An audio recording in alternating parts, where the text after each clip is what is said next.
Welcome back to the Healthy Living Podcast. I'm Sarah Martinez. And I'm Frank Peterson.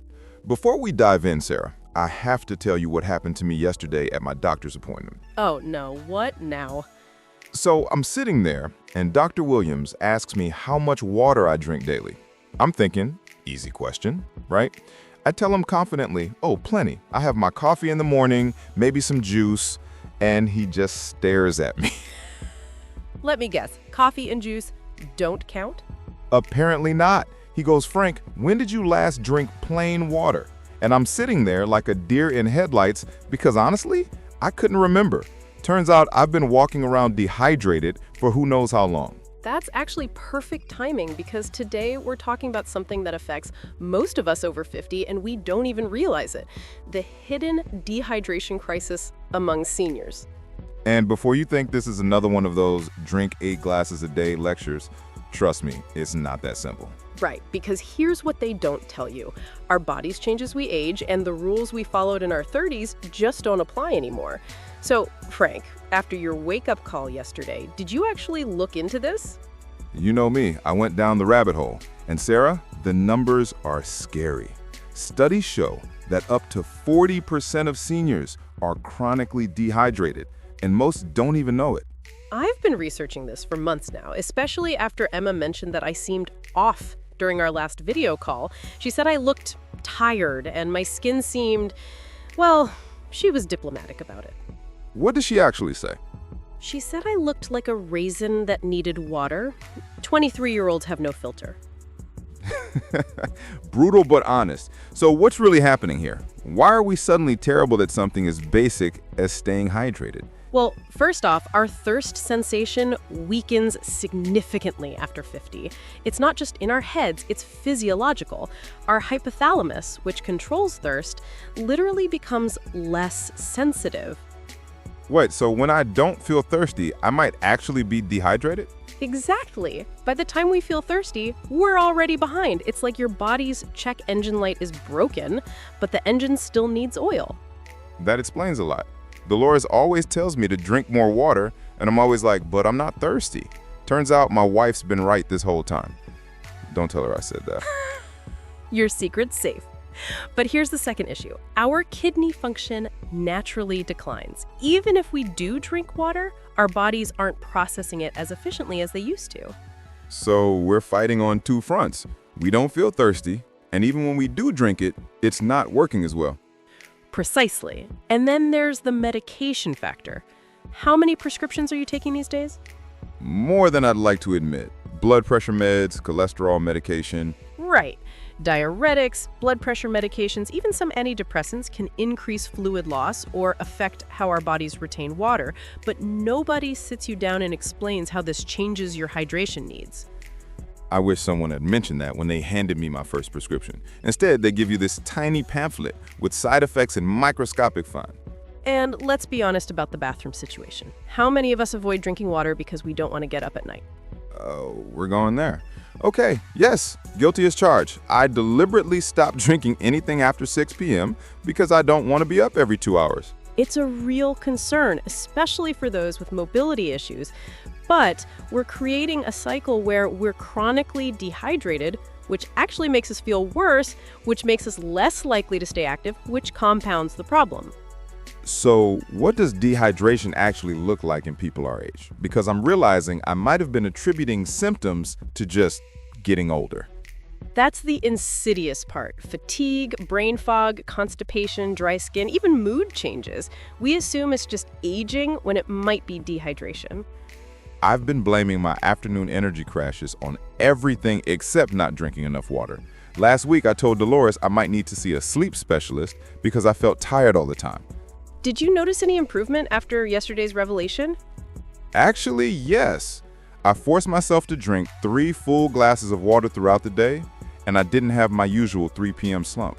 Could be coincidence, but... Probably not. Our blood volume decreases when we're dehydrated, which means less oxygen to the brain. Less oxygen equals that foggy, tired feeling. Okay, so we've established that we're all probably walking around like human jerky. What's the solution? And please don't say drink 8 glasses a day because that never worked for me.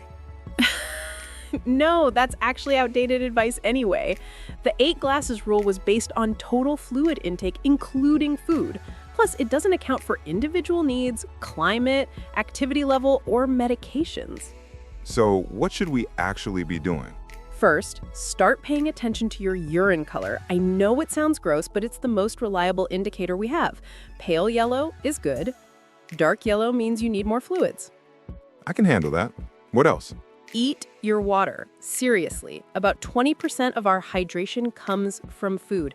Cucumbers, watermelon, soups, even ice cream counts. Did you just give me permission to eat ice cream for my health? Within reason. Okay, but yes, frozen fruits, popsicles, gelatin, they all contribute to hydration. We need to stop thinking that only plain water counts. What about timing? Should we be chugging water all at once or spreading it out? Definitely spread it out. Our kidneys can only process about a cup of water every hour efficiently. Drinking a huge amount at once just sends it straight through you without much benefit. That makes sense. I used to drink a huge glass in the morning thinking I was being healthy, then nothing until dinner. Right. And here's something I learned that surprised me. Room temperature water absorbs faster than ice cold water. Our bodies have to warm cold water up before processing it. But what if we just don't like plain water? I know that sounds ridiculous, but I find it boring. You're not alone in that. Add slices of lemon, cucumber, or mint. Herbal teas count too. The key is finding what works for you rather than forcing yourself to drink something you hate. Speaking of things that work, what about those electrolyte drinks? Are they necessary for our age group? That's a great question. As we age, we lose electrolytes more easily, especially if we're taking medications or dealing with chronic conditions. But most sports drinks are designed for athletes and have way more sugar than we need. So what's the alternative? Look for low-sugar electrolyte options or make your own. A pinch of sea salt and a squeeze of lemon and water works surprisingly well. Now, let's talk about the elephant in the room. What if you're already dealing with conditions like heart failure or kidney disease? The advice changes completely, right? Absolutely. If you have heart problems, kidney disease, or you're on fluid restrictions, you need to work with your doctor on hydration goals. Too much water can actually be dangerous in these cases. Absolutely. If you have heart problems, kidney disease, or you're on fluid restrictions, you need to work with your doctor on hydration goals. Too much water can actually be dangerous in these cases. That's important. We always say check with your doctor, but in this case, it's really crucial. Right. And for everyone else, here's a practical tip I learned from my research. Keep a water bottle visible. Put it on your coffee table, your kitchen counter, wherever you spend time. Visual cues work. I've started setting reminders on my phone every 2 hours. It feels silly, but it's working. Not silly at all. Our habits formed over decades don't change overnight. We need systems. What about the quality of water? Should we be worried about tap water, or is this another thing to overthink? In most areas, tap water is perfectly fine and regulated. If you're concerned about taste or quality, a simple filter can help, but don't let perfect be the enemy of good. Drinking tap water is infinitely better than not drinking water at all. That's very zen of you, Sarah.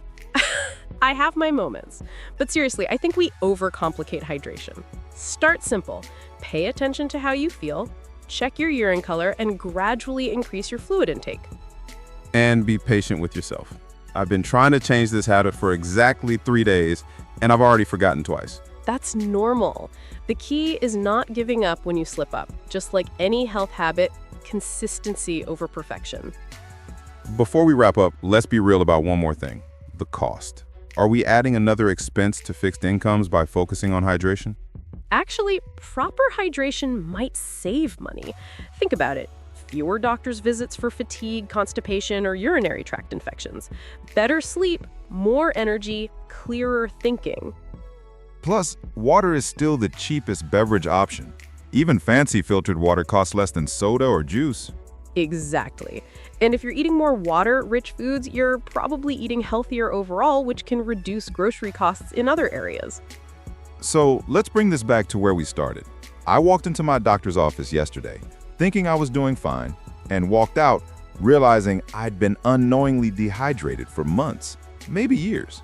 And the scary part is how normal it felt. I wasn't dramatically suffering. I was just functioning at about 70% capacity and accepting it as my new normal. Which brings up an important point for our younger listeners. This stuff sneaks up on you. Start paying attention to hydration now because the consequences become more serious as you age. And for those of us already dealing with this, it's not too late. Small changes can make a significant difference in how we feel day to day. The bottom line is this. If you're over 50 and you can't remember the last time you drank plain water, you're probably dehydrated. If you're tired all the time and blaming it on age, try increasing your fluid intake first. And remember, it's not just about drinking more, it's about drinking consistently throughout the day, paying attention to your body's signals, and adjusting for medications, climate, and activity level. Most importantly, don't wait until you feel thirsty. By then, you're already behind. As always, we're not doctors. We're just two people figuring this out as we go. But sometimes the most important health changes are the simplest ones we've been overlooking. Speaking of figuring things out, I should probably go drink some water right now. Same here. And Dolores is going to be insufferably smug when you tell her she was right about the water thing. I know, but I suppose I can handle that if it means feeling better. That's going to wrap up today's episode of the Healthy Living Podcast. If this conversation helped you realize something about your own hydration habits, we'd love to hear about it. So drop a comment in the comments section. And if you found this useful, please like and subscribe. It really helps other people discover these conversations. Next time, we're tackling another morning routine mistake that's sabotaging seniors' energy levels all day long. Why skipping breakfast isn't the problem, but what you're doing instead might be. Trust me, you're going to want to hear this one. It completely changed how I think about morning nutrition. Until then, go drink some water. Seriously, right now. We'll wait. We'll see you next time on the Healthy Living Podcast.